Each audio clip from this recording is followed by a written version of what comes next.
ناپاک شلوار کے ساتھ غسل کرنا. اگر شلوار میں ناپاکی لگی ہو تو کیا اس کے ساتھ غسل کر سکتے ہیں یا نہیں؟ محمد سہیل بنگلہ دیش سے.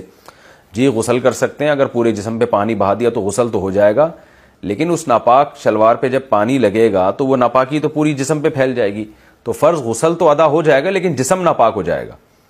تو اس ناپاکی کو بہرحال جسم سے اور کپڑوں سے دور کرنا پڑے گا آپ کو. اس لیے جیسے پراپر لوگوں کا معمول ہے اسی پر عمل کریں. اگر جسم پہ کپڑوں پہ ناپاکی لگی ہے تو لوگ کیا کرتے ہیں کہ اس ناپاکی کو پہلے دور کرتے ہیں پھر غسل کرتے ہیں وہ، تاکہ جب وہ دوبارہ کپڑے پہنے تو گیلے جسم سے کپڑے لگ کے ناپاک نہ ہو دوبارہ، تو یعنی جسم ناپاک نہ ہو. اور اگر آپ نے کوئی یہی شوق ہے کہ شلوار پہن کے ہی آپ نے غسل کرنا ہے، محلے والے جھانک رہے ہیں آپ کے واش روم کی طرف یا واش روم کا کنڈی نہیں ہے یا اور کوئی مسائل ہوں گے وہ تو آپ ہی معذرت کے ساتھ آپ ہی جانتے ہیں، تو پھر ایسی صورت میں آپ نے کیا کرنا ہے کہ کپڑے پہن کے جب غسل کرنا ہے تو اپنے کپڑوں کو غسل کے دوران اتنا رگڑنا ہے کہ وہ پہنے ہی آپ اس کو پاک کر لیں اور پھر آپ جسم کو بھی پاک کر لیں، تو اس طرح سے غسل ادا ہو جائے گا.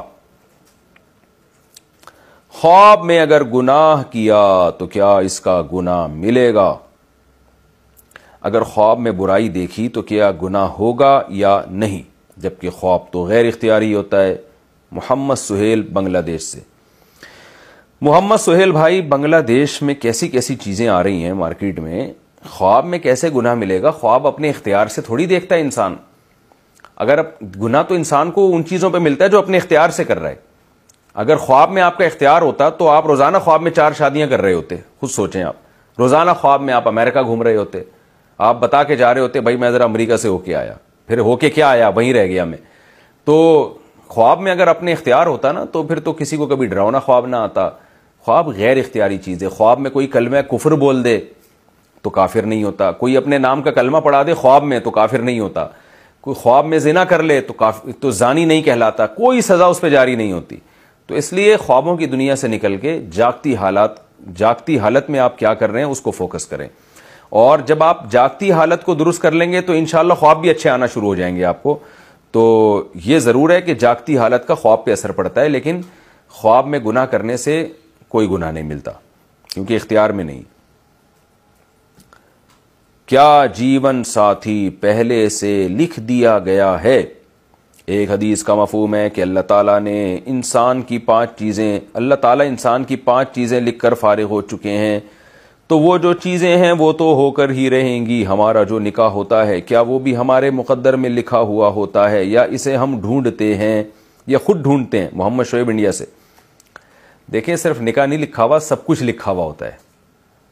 آپ کا یہ بھی لکھا ہوا ہے کہ آپ صبح ناشتے میں پراٹھا کھائیں گے یا دال کھائیں گے یا چاول کھائیں گے، لیکن ہمیں نہیں پتا کہ بھئی کیا لکھا ہوا ہے، تو ہم اپنی طرف سے اچھا کھانے کی کوشش کرتے ہیں. تو آپ کی جہاں شادی ہوگی وہ بھی لکھی ہوئی ہے، لیکن آپ کو کیا پتا کیا لکھا ہوا ہے. تو آپ اچھی سے اچھی جگہ ٹرائی مارنے کی کوشش کریں. میں بھی دعا کرتا ہوں اللہ کرے آپ کی قسمت میں کوئی اچھی والی لکھی ہوئی ہو. تو ہمیں چونکہ پتہ نہیں ہے نا مقدر کا، کسی کو پتہ نہیں ہے، تقدیر کا علم اللہ نے کسی پیغمبر کو کسی مقرب فرشتے کو بھی نہیں دیا، تو اس لیے ہم تو بھائی وہی کریں گے جو ہماری کھوپڑی میں آئے گا. ہمیں کیا کرنا ہے کہ لکھا ہوا ہے یا نہیں لکھا ہوا، ہم نے وہ کرنا ہے جو ہماری سمجھ میں آ رہا ہے. تو آپ تلاش کریں اچھے سے اچھا، تقدیر پر بھروسہ کر کے آپ اچھے رشتے کی تلاش چھوڑ نہ دیں. ہاں آپ نے پوری کوشش کی اور پھر آپ کو کوئی رشتہ مل گیا تو چھوٹے فالٹ نکال کے اس سے جان چھڑانے کی کوشش نہ کریں. پھر یہ سوچ کے صبر کریں کہ بھائی میری تقدیر میں یہی لکھی ہوئی تھی. تو جب تک کوئی بڑی خرابی نہیں ہو آپ نے اس کو چھوڑنا نہیں ہے. تو تقدیر کام کرنے کے بعد اس کے عقیدے کا سہارا لیا جاتا ہے، کام کرنے سے پہلے نہیں. جیسے آپ نے روزی تلاش کرنے کی کوشش کر لی، اب آپ کوشش نہیں کر رہے اور پہلے سے کہہ رہے ہیں یار تقدیر میں روزی لکھی ہوگی تو مل جائے گی، نہیں لکھی ہوگی تو نہیں ملے گی، اب ہاتھ پہ ہاتھ رکھ کے بیٹھے ہوئے آپ. تو اس طرح تو کچھ بھی نہیں ہوگا. تو تقدیر میں یہی لکھا ہوگا یا پاہج ہی مر جائے گا یہ.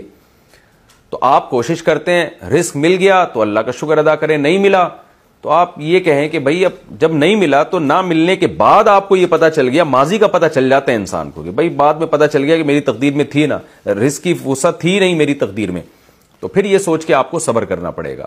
اسی کو قرآن نے کہا ہے لِكَيْ لَا تَأْسَوْا عَلَى مَا فَاتَكُمْ وَلَا تَفْرَحُوا بِمَا آتَاكُمْ. ہم نے تقدیر کا عقیدہ تمہیں اس لیے بتایا ہے تاکہ کوئی چیز تمہیں نہ ملے تو غم نہ کیا کرو، یہ سوچو کہ اللہ نے میرے مقدر میں یوں ہی لکھا تھا، ایسا ہی ہونا تھا.